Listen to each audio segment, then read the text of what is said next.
The term energy vampire awakens downright disgust and aversion straight away, and when such a preconception appears automatically, it's very difficult to understand and have an objective approach to the case.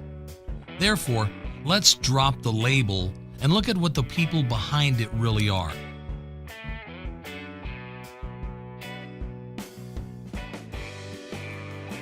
What's your guess?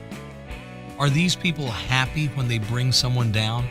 Or rather, are they unhappy themselves and bring other people down with their views unknowingly? Are people mischievous and arrogant because they were drawn to some cartoon villain when they were kids? Or perhaps because life has treated them very brutally and they became bitter because of it?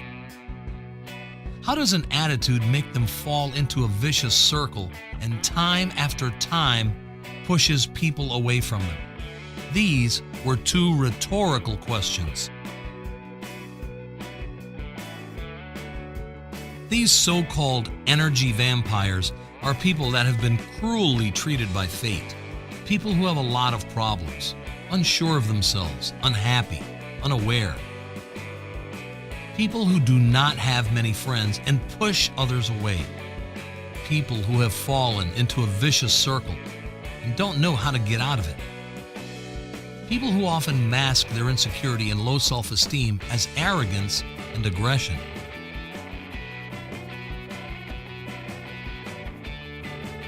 Fear and aversion to energy vampires also stems from the belief that such a person can do something to us without our permission, that they can suck the energy out of us being in our community and we can't do anything about it. But it is the same nonsense as the belief that words hurt. And the truth is that neither the energy vampires nor words hurt.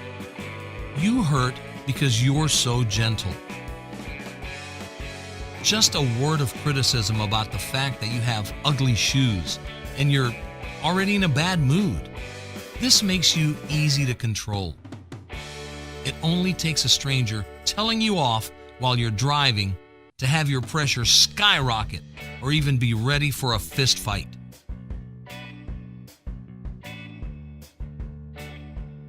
It's like a marionette on a string.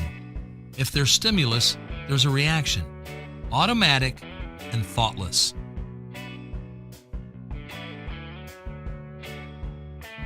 It's the same in the company of vampires. Poor, miserable people will say something bad about you and you instantly react. You're too worried to look at the situation from a distance and try understanding it. If you were able to do this, you'd suddenly see it from a different perspective. You'd be able to have a normal conversation with such a person, give them support, teach them a different approach, and perhaps even save them from the vicious circle that they exist in. Therefore, it's not about distancing yourself from these people every time, but about understanding that they are not the problem. On the contrary, with this knowledge and by being in their company, you can learn to hold back your automatic responses and greatly expand your empathy. And this will have an influence on your relationships with other people.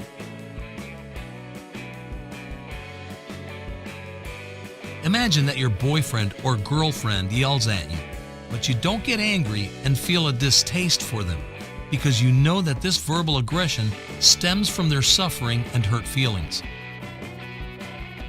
I encourage you to try this approach, but if someone still brings you down and there's nothing you can do about it, cutting them off might actually be a good idea.